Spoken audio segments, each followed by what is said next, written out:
For the continuation of our topic, but I am Concepcion Ramos, by the way, and my part is all about the Education Act of 1982 or Batas Pambansa 232, specific sections relevant to teachers' rights and obligations, highlighting alignment with discussed rights and duties, teacher education and training, socialization, case studies or examples of acts in practice, how teachers' rights, duties, and responsibilities are protected and reinforced by Batas Pambansa 232. The role of teachers in upholding the standards and ethics of the teaching profession.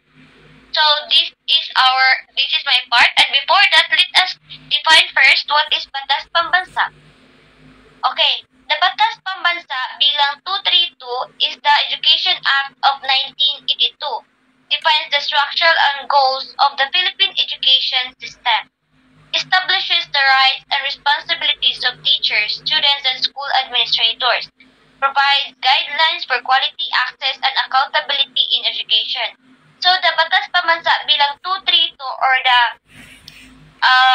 Education Act of 1982, here is the nag-define siya sa structure or sa goal sa unsay sa ato ang sa atong sa sistema sa atong education here in the Philippines. Then iya pong gi-establish ang rights or ang katungod, ang responsibilities of teachers or school personnel like teachers, students, and school administrators. And it provides guidelines for quality, access, and accountability in education. And specific sections relevant to teachers' rights and obligations, highlighting alignment and discuss rights and duties.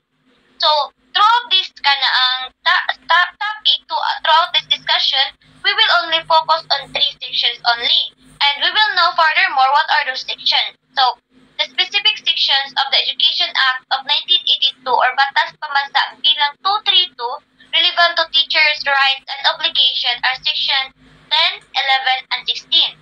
These sections define the professional status and responsibilities of teachers, aligning their rights and duties expected of them as members of the educational community and agents of national development. Of course, as teachers, not just something expected nila, and they have the right. Of course, they have the right, but they also have obligations. They also have responsibilities na makita nato sa section 10, 11, and 16, wherein throughout my discussion, ara taga-focus ang mga section. And let's have those sections. Okay. Teacher rights, section 10 and 11. Section 10 and 11 detail teacher rights promoting a positive work environment and ensuring respect for the professional duties. Okay, ari diri ang ensure ang teacher's rights niya. Pag-promote sa kanang positive environment, di ba? Ensuring respect for the professional duties. Of course, as teacher, you should be respected. And section 10, it states here that rights of all school personnel outlines rights such as free expression. So they have the rights to express, access to free legal services for job-related action. Of course, as teachers, you have a lot of things necessary to do. The ability to organize. You have the ability to organize, to control, okay? And freedom for involuntary contribution. In section 11, special rights and or privileges of teaching or academic staff grants rights like freedom for non-essential assignments without compensation. Kanang nasa lagi buhat, not necessary, not essential, so wala sila kanang sweldo, but they have the rights to do that. Still, intellectual property rights, status persons in authority, of course, they are a teacher, so their status is person in authority. And opportunities for career development. As teachers, there are a lot of career development na makita or manaan mo. And also, let's have the teacher's obligation in section 16. Section 16 balances these rights with obligation that emphasize accountability and professionalism. So makita nato diri ang obligations po sa teachers and their professionalism unsa nila pagdala. Section 16 states that teachers' obligations includes duties such as aligning with school objectives, being accountable for learning outcome, reporting students' progress, pursuing professional development, maintaining fairness in student ratings, and acting as agents of positive change in the community. Of course,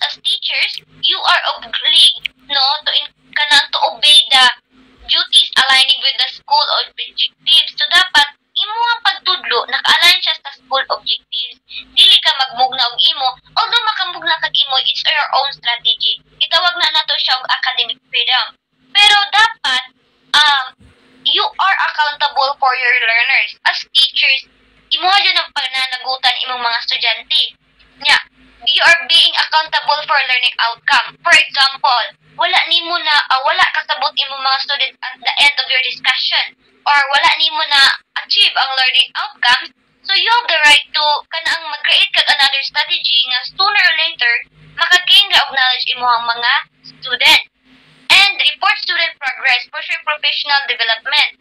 As a teacher man jud, kanang pag-report student progress, the example, kanang pagpakita sa car, di ba, sa grades sa mga students, pagpaperma. That's one of it. That's one of example of it. Like, makita nimo kung ang grado ba sa bata ani nga quarter ni taas or ni ubos. So makita nimo ang progress sa bata. And maintaining fairness in student ratings and acting agent, of course, maintaining students in ratings, dapat you should be fair. You should be just, okay? Don't be unjust as teachers, no?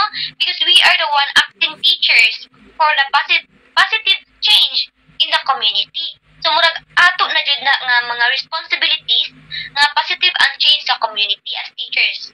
And also,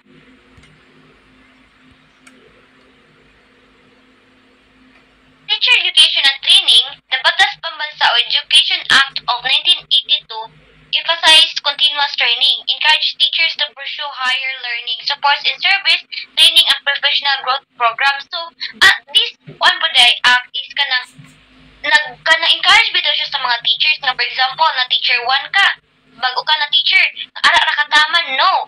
They encourage nga, teacher 1, teacher 2, teacher 3, masteral, doctoral, para may manakaong principal, para mahimo na kaong doctoral or mga dean, mga inana. So, they encourage teachers to have that.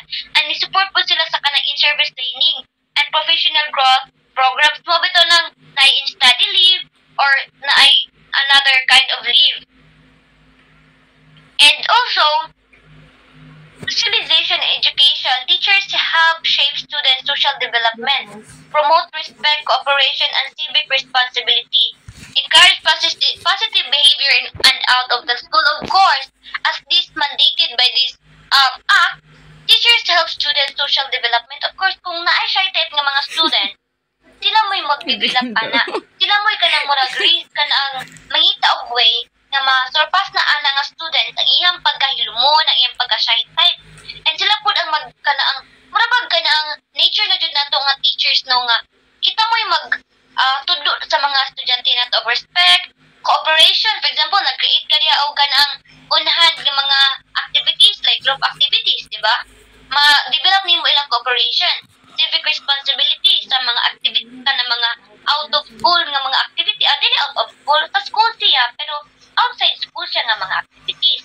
Nya, positive behavior bitaw kanang ma-encourage nimong student, for example, kanang mga adult, kanang mga sa makaron, sa mga adolescent, sa mga young, di ba? Mas lisod na jud ka ihubog ilahang ka na ang pagka maayo nga batasan. Pero kung mahubog na nimo in and out of the classroom, mo na ka ng one of the obligations sa teacher. And also, examples of act in the practice, enforcing student discipline with fairness, providing fair grading and assessment, ensuring a safe and conducive learning environment, implementing school rules aligned with Batas Pambansa 232. As a teachers, guys, as a teacher, no, for example, ako teacher, based on that, ang act, teachers are kanang mo disiplina sa ilang student with fairness. Of course, dapat tratuhon nimo sila og sakto, the way ka mo tudlo nila og kanaang disiplina or the way nimo sila disiplinahon. Dapat when you're going to grade them, you should not never kanang grade them unjust. You should not unjust. You should grade them particularly what they give you. That's what is it. But when they put somewhat effort, diba? When they show effort, okay, gives the right or the deserve niya nga grade. Ensuring safety and conducive learning. As a teacher, of course, we should ensure safety of our learners because we are accountable for them, or the teachers are accountable for them. And when we implement rules, when they are going to implement rules as teachers, it should be aligned with the Batas Pambansa 232.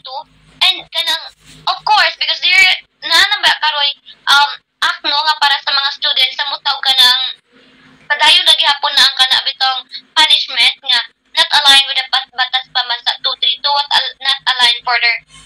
kuan nanay children's act na karon protection. And also protection of teachers' rights and duties ensure protection from unfair treatment, reinforces proper workload distribution, supports grievance procedures, strengthens legal and administrative protection. This act also ensures protection from unfair treatment. Of course, this act will protect teachers' rights and duties. Let's say na dapat fair, dili unfair ang treatment sa mga teachers no nya kung when the school administrative give them kuan mga other activities or other thing to do is dapat fair po na ang pagkatunga kay teachers are not just going to teach you. They have also some things to do, important matters. Okay, that's how this Republic Act protects teachers' rights and duties. And also, okay, the role of teachers in upholding professional standards in teaching profession is teachers must follow the code of ethics, promote integrity, honesty, and responsibility, foster quality education of all learners. As far as I'm concerned, we are already in this. How many times nga gibalik na ni nga we should follow the code of ethics. Teachers, there are a lot of kanang things to follow. As teachers, we should ibutang ta lang. Dili ibutang ta lang. We should take good care of our reputation and dignity. As teachers, dili dapat natubuhatan ang mga butang ay kaguba sa ato ang dungog. We should follow the code of ethics. Bawal tang inom, inana, promote integrity, honesty, and responsibility. As teachers, you should be responsible. Should be honest, no? Foster quality education. Okay, you should foster quality education in all learners. Dapat you will do everything for your learners so that they can learn easily. For them to have a quality education. And lastly, the purpose of the Batas Pambansa 232 or the Education Act of 1982 is to strengthen the education system in the national development. Of course, para makanang strengthen po ang system sa Philippine education. Muna siya kanang purpose ani to ensure balanced rights and duties within school environment. Kay, of course, to promote balanced rights and duties within school environment para sa mga students and teachers nga dili ma-abuse ang each of them. To improve education quality and professional standards, to promote fair, safe, and organized learning community. In general, or in conclusion, this Batas Pambansa 232 protect teachers' rights, duties, and responsibility, as well as students or all school personnel so that they kanang ma-achieve nila ang fair and balanced na environment sa school. And maybe this is the last part of my discussion. Hopefully nakagain ra mo og gamay. And thank you for listening. Again, I am Concepcion Ramos.